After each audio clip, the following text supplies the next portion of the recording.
Ok. Et si Trump n'était pas un idiot? Et si perdre la guerre en Iran était précisément le plan? Laisse-moi te montrer quelque chose que les médias ne te diront jamais. Bon, tout le monde dit que Trump peut détruire l'Amérique. Il mène une guerre impossible à gagner en Iran.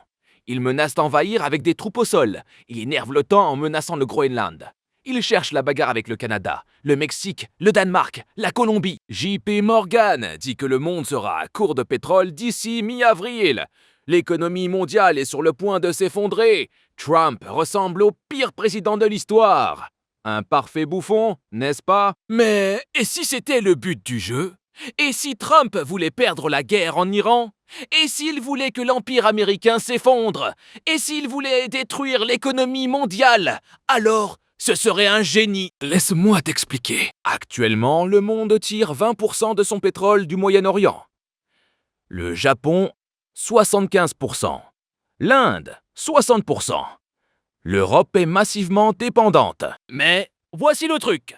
Le pétrole n'est pas rare. Le Venezuela possède les plus grandes réserves mondiales. Le Canada a des réserves massives. Les États-Unis ont aussi des réserves massives. Trump vient de prendre le contrôle du Venezuela en janvier. Il menace de prendre le contrôle du Canada. Vous voyez où cela mène? Si Trump ferme le détroit d'Ormuz en combattant l'Iran, le pétrole du Moyen-Orient cesse de couler.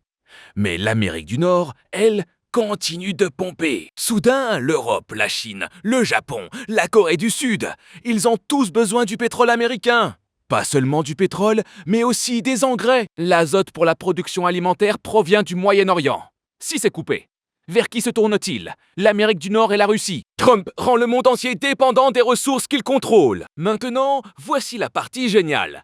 Qui détient la plus grande partie de la dette américaine? Qui finance les 39 billions de dollars de l'Amérique? Le Japon, la Chine, Taïwan, la Corée du Sud, l'Asie, le Royaume-Uni, la France, la Belgique, le Luxembourg, l'Europe. Les mêmes pays qui ont besoin du pétrole du Moyen-Orient.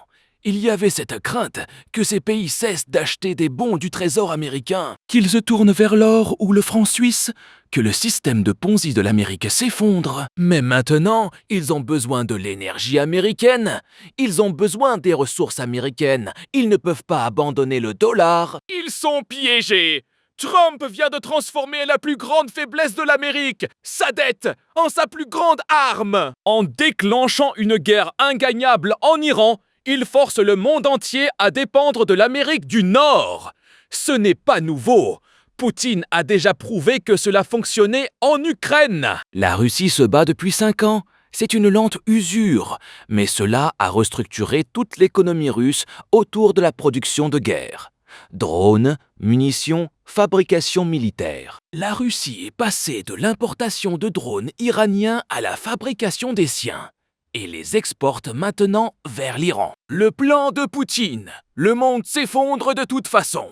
Alors construisons une forteresse. Rendons la Russie autosuffisante. Contrôlons les ressources. Laissons passer la tempête. Trump a vu cela et s'est dit « Nous pouvons faire la même chose ». Cela s'appelle le TECNA, la Grande Amérique du Nord. Le Groenland pour les minerais de terres rares, le Canada pour le pétrole et les ressources, le Venezuela pour les réserves de pétrole, le Mexique pour la fabrication, le canal de Panama pour le contrôle du commerce. Trump n'est pas imprudent. Il construit une forteresse nord-américaine autosuffisante pendant que le reste du monde brûle. Alors oui, Trump ressemble à un idiot. Oui, il perd la guerre en Iran. Oui, il détruit l'économie mondiale. Mais si l'objectif était de mettre fin à l'Empire américain pour le reconstruire au profit des Américains, de rendre le monde dépendant des ressources américaines pendant que tout le monde s'effondre, alors Trump pourrait entrer dans l'histoire comme le plus grand président américain. Le nouvel ordre mondial est mort. Bienvenue dans l'ordre mondial de Trump. Suivez pour en voir plus sur ce qu'on ne peut pas vous montrer et soutenez-moi en likant cette vidéo.